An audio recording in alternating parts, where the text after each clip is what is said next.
Et alors, le mot de la fin, Aurélie, aussi autour de cette expérience client B2B alimentée, renouvelée par la data? Alors, nous, notre vision, c'est que, il y a 2 choses qui sont en train de se passer, dans le monde dans le monde de la data. La première, c'est qu'on est à la fin de ce qu'on appelle la borderless data. Les problématiques de data residency et de souveraineté de la donnée, nous, dans notre business, c'est critique et donc on est en train de s'organiser pour que ça se passe.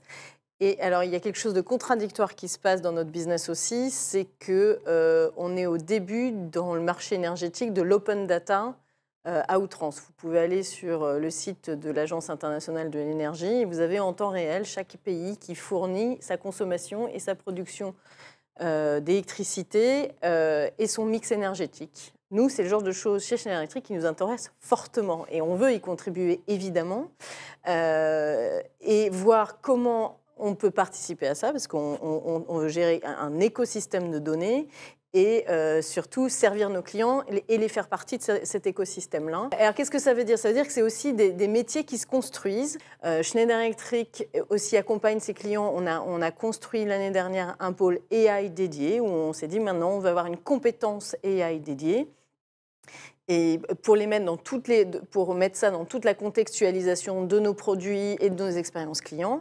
Et puis, nous aussi, on a une Data AI Academy parce que, en fait, la plupart de l'enjeu quand même pour nos employés et pour nos clients, c'est que moi, je travaille et je contribue avec mes collègues à ce que Schneider Electric existe encore 150 années de plus, voire plus.